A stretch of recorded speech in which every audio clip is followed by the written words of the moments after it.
If you have over $200,000 sitting stagnant in your bank, retirement account, or home equity, then you're literally losing money. On this show, you learn how to get that money working for you consistently and conservatively. Learn to grow your nest egg with your host, Shawn Winslow. Let's dive in. Welcome back to another Multifamily Monday episode. I'm your host, Shawn Winslow, and this is the Multifamily Money Podcast. What's going on, everyone? Welcome back to episode 100.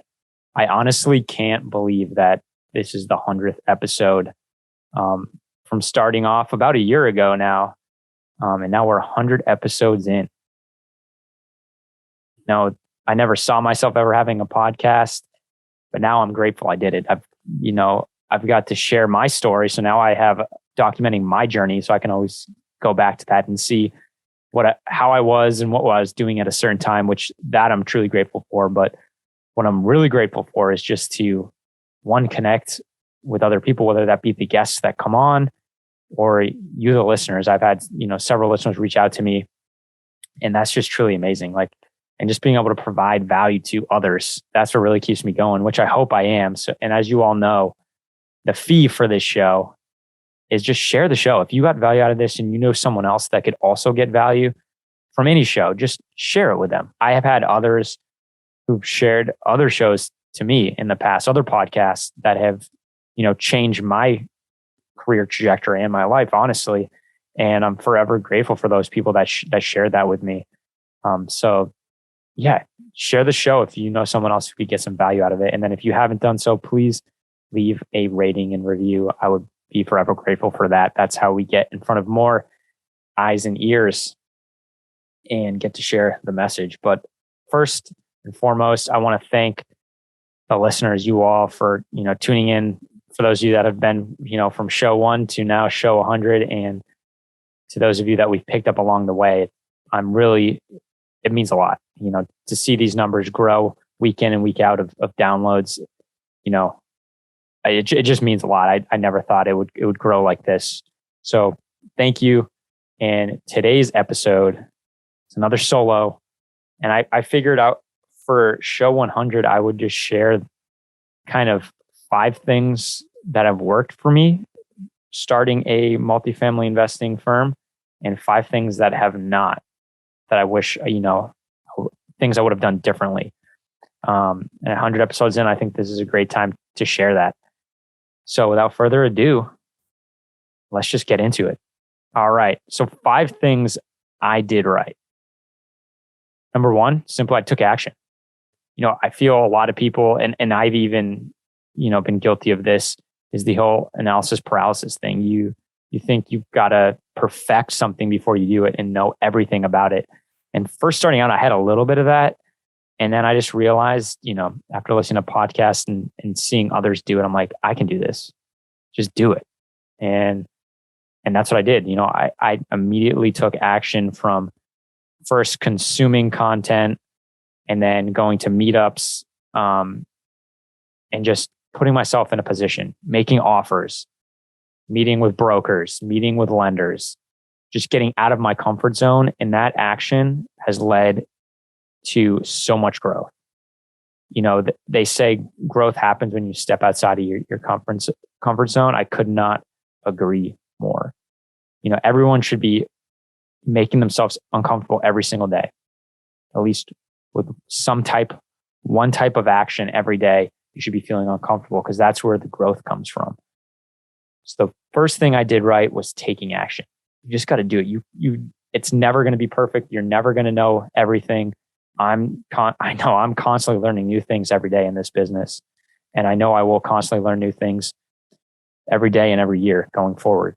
That's what's awesome about this, is you can never know enough. It's a changing market, so things will always change. Even when you think you may know everything, it's just going to change on you. And that's one thing I love about this business, is that you're never going to get bored of it, because things are constantly changing. There's always something new to learn. So take action. That's one of my biggest pieces of advice, is take action. And that leads into number 2 of the things I did right. And that's networking and building relationships.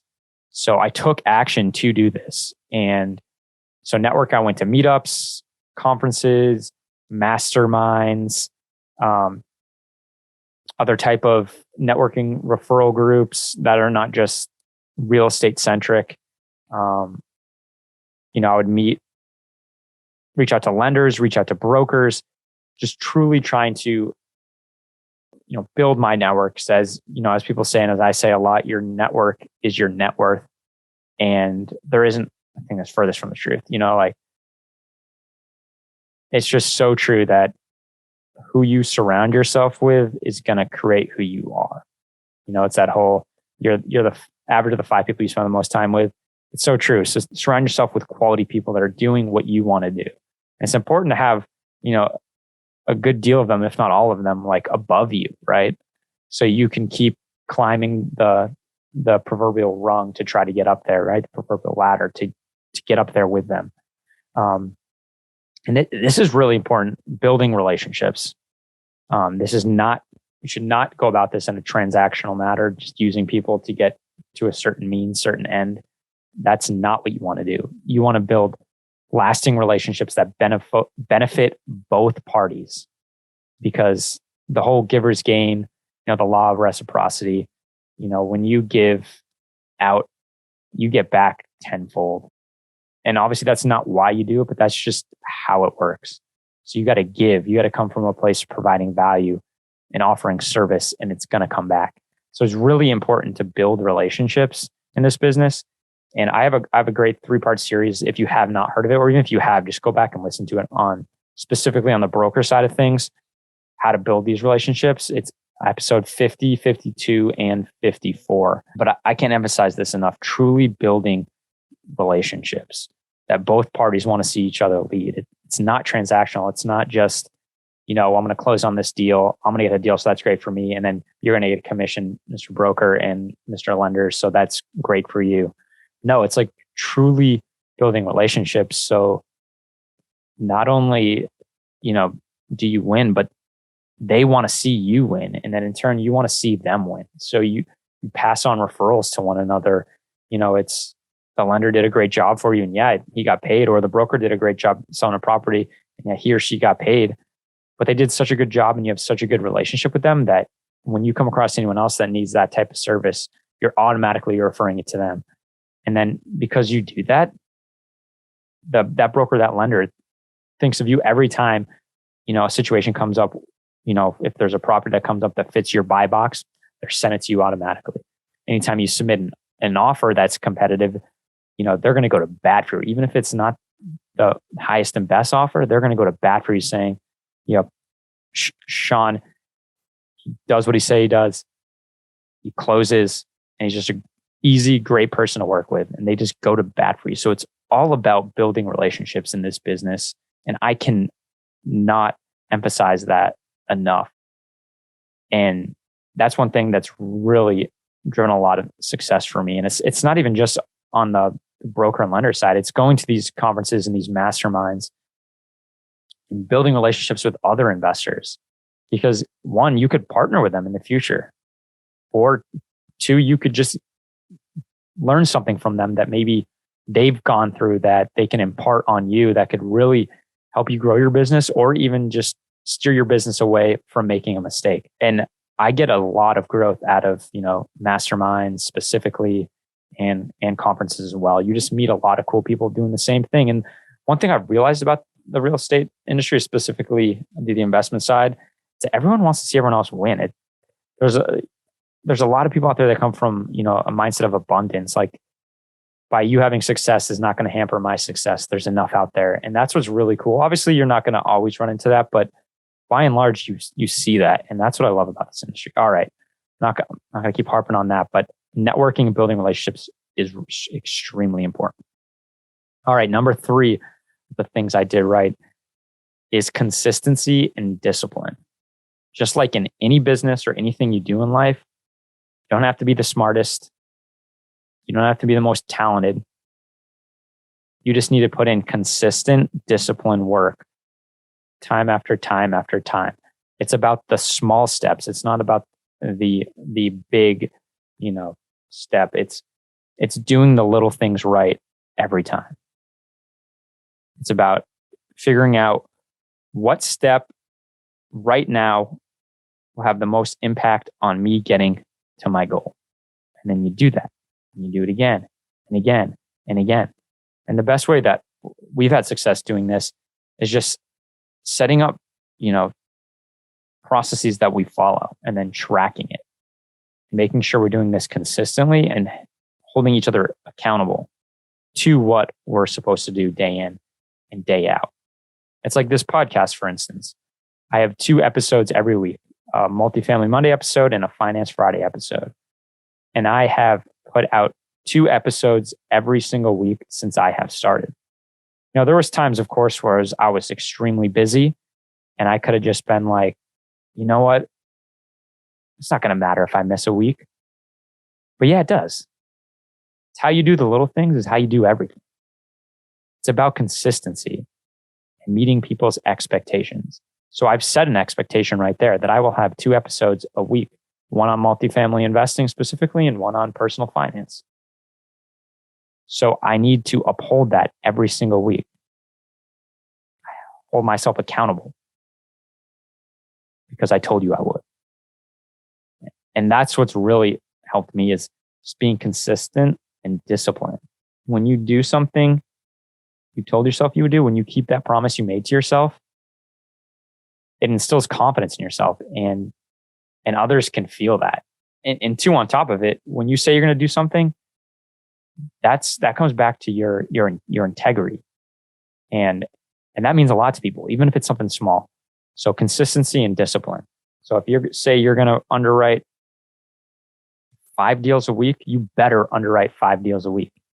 If you say you're going to submit 1 offer a week, you better submit 1 offer a week. Yeah, are you going to win them all? Heck no. But you're going to have a way better chance of getting one accepted if you do it 1 every week versus, sporadically. Yeah, I did 1 a week this month, but next month I didn't do any, and the month after that I did 3. But then now I'm back at it doing 1 a week. You're gonna have a way better chance if you just consistently do things, and that's what success comes from: is consistency, hard work, and consistency. All right, number 4. Something that helped me is having a place to send people. Because when you have a real estate investment firm, when you're starting out, you definitely don't have like an office. So there's no storefront like a traditional business, right? So where do you send people? You meet them somewhere, you exchange contact information, but where do you send them? And the one place you can send them is a website, right? You could do social media as well. I think even there, they're going to, to want to get more, they're going to have to go somewhere. So a website. Now I know a lot of people argue, and I've heard it, and there's an extent I agree with it too. And that's, they say you don't need a website, you don't need a business card, just get out there and take action. Yes. However, it depends what your goals are and what you're pursuing. Now, if you're doing like, smaller multis, 2 to maybe like 50, yeah, you definitely don't need a website, right? Especially if you're buying like 2 to 20, even 2 to 50, you're not going to need it, right? Because you can find a lot of those off market or just, your normal residential agent. And it's a lot of mom and pops that are selling them. So you don't really need that type of credibility. And to take down those size deals, you don't need as a big investor pool. Sometimes you don't even need any investors because you can do a lot more in terms of financing, different financing strategies, creative financing to take that size deal down. It's a lot easier to do creative financing with a smaller deal than it is a large deal. So sometimes you don't even need money out of your own pocket, right? Especially if you buy right. But when you do bigger deals, I've seen create a lot of credibility when you have a good looking website to send people. And as I've mentioned before, another thing that has helped me, and this goes back to that whole networking thing in building relationships, is you can then align yourself with someone who has a really strong track record, right? And that can help too. So when you have a website and you can send people there, it creates credibility. And time after time, I've had brokers, lenders, and investors mention my website to me. I know the first deal I ever did, like first large multi-family deal I ever did, the broker referenced a previous deal that was on our website, and that created a lot of credibility for us to them. That was important to them. And if I hadn't had the website, they might not have taken my offer seriously, and they might not have pushed us to best and final. Or even if they did push us to best and final, they might have not even taken us serious there. So to me, having a place to send them is really important. And when it comes to investors, you also want a place to send them. Yeah, you can send them your social media, but in terms of getting their contact information, it's hard to do that in social, right? You need to send them somewhere where they can put it in. Whether that be, downloading a newsletter, a lead magnet, or simply just registering on your investor portal. So to me, that's important if you're aiming to do big multi-deals right out of the gate. And even if you're not, if you just have a website when you're doing smaller deals, just a place to, kind of build your resume on there, and then people can kind of see it over time. That's not something you would need right out of the gate, but I think it's something you should start, pretty soon on. Number 5 is, this kind of goes hand in hand with the last one, is just have a presence. Podcasts, social media, going to conferences and meetups, just be really present so people know who you are and you stay top of mind. That's been huge to me. It's led to referrals, to connections. And then again, it goes back to just credibility. But have a presence. And I've seen others do this a lot better than me. And I've seen their career trajectory just explode because of it. It's just about, people say, it's who you know. But in my opinion, it's who knows you. It doesn't matter if you know them. Do they know you? Are you top of mind when they're thinking of real estate investing? When they're thinking of, I got a property to sell. I'm a broker and I got a property to sell. It's, 150 units, B class, 80s builds, value add play. Oh, that's Shawn. That's what he harps on all the time. I'll send it to him. Or someone comes up to you and says, "Oh, I'm looking to invest in, value add multifamily." "Oh, I got a guy for you. I got this guy, Shawn. I'll introduce you." So it's not who you know, but it's who knows you. Having a presence really makes this possible. Like, I have people reach out to me because they listen to my podcast. They see me on social media. They see me at conferences, whatever it happens to be. It's like, you don't even realize that it's happening in the moment, but after the fact, when they reach out to you, they only reach out to you because you have that presence there. And I wouldn't have made the connections I made without that. So that is something I also did right. And I would urge any of you, if you have not started that, to start it. Yeah. And I'm not going to lie, it's weird at first. It doesn't feel natural. At least for me, it didn't. And I'm sure for a lot of people it doesn't, but it really does help. And it feels more natural over time. Not that it feels 100% natural, but it does feel more natural over time. And the benefits just outweigh that weird feeling. Trust me. All right. Now on to the 5 things I did wrong and could have done a lot better. Number 1, submit more offers. I think this came down to, I sometimes have a little bit of perfectionism in me where, I need everything to be perfect and aligned before I do it. And luckily, to my point, in 5 things I did right, I took action. Luckily, I didn't let that slow me down from starting. But sometimes I still do, is even with this podcast, right? I could have started this thing a year earlier. I had been thinking about starting it, and I just took a long time to, kind of do the research on how to start one, how to build one, the back end stuff, artwork, logo, all that stuff, right? And it took way too. I was just trying to perfect it, and I didn't need to. But submitting more offers, I wish I had submitted more offers out of the gate, because it's a numbers game, right? Now, I'm not saying just submit offers on anything and everything. It's still got to meet your buy box, and it's still got to be something that you would want to own, right? Now, again, own at a certain price, right? But I wish I had submitted more offers. I would see pricing guidance and I'd be like, "Oh, we're not close," and wouldn't submit. Well, one, it goes back to my point of having a presence, right? So I was great at having a presence on certain things at the beginning, but not on others. And if you're consistently submitting offers, now I'm not saying don't consistently submit absurd offers where then they're not going to take you seriously, but consistently submit offers that are in the relative ballpark. And what that does is that just going to keep you top of mind. Like, this person's active, this person wants a deal, they're hungry, they're letting me know what works for them, what doesn't. And again, it's a numbers game. So if you submit, 1,000 offers in 1 year, that's a lot. Let's say 200 offers in 1 year versus someone who submits 10. Who's more likely to get one accepted? Assuming they're not like all 200 are way out of the ballpark. One of the 200 is more likely going to get a deal. It's because it's a numbers game. And also, if you're submitting all these deals and you're putting in all this work, they appreciate that. And sometimes they're just going to throw you a bone. So I wish I had submitted more offers out of the gate. Now we're doing that more now. We're just submitting offers.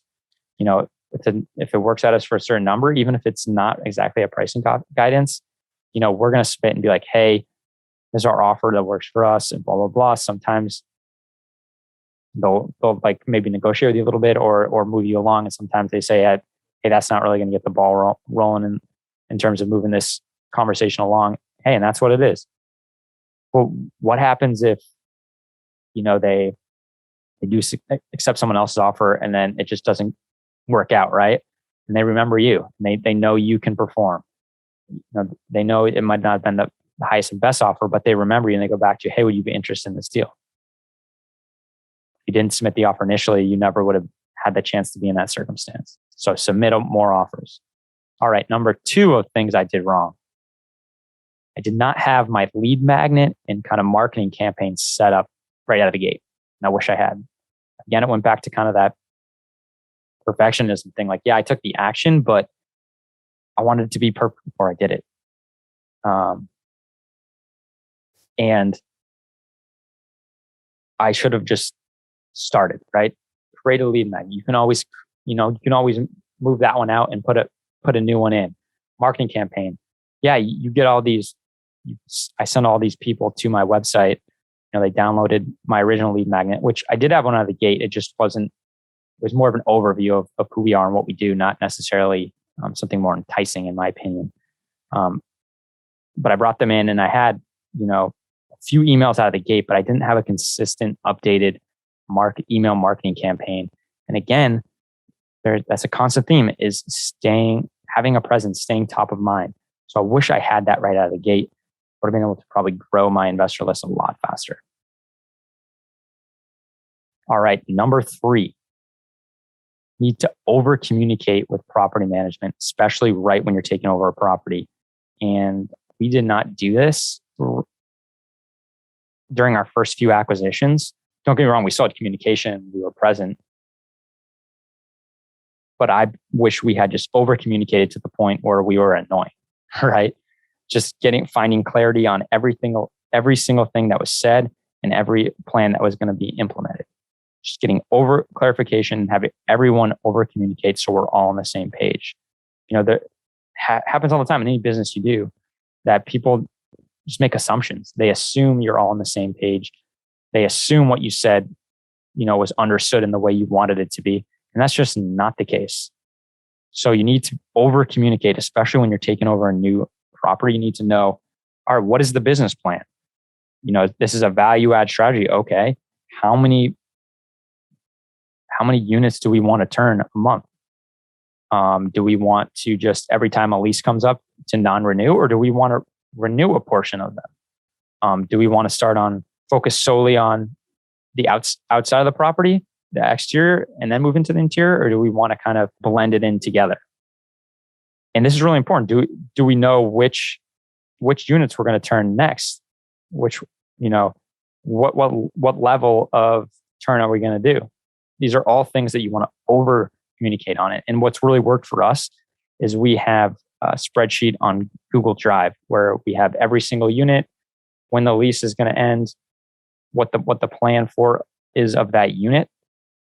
So if it's it's just a classic turn, just clean new paint, maybe a few flooring touches up here and there, then we have that scheduled. If it's a full renovation, full turn of the unit, then we plan out, when the demo is going to happen, when the flooring is going to happen, cabinets, paint, so on and so forth. And we have it all scheduled out to when, the installation is complete, when we go for the final clean, and then when the final check is, and then when we can lease.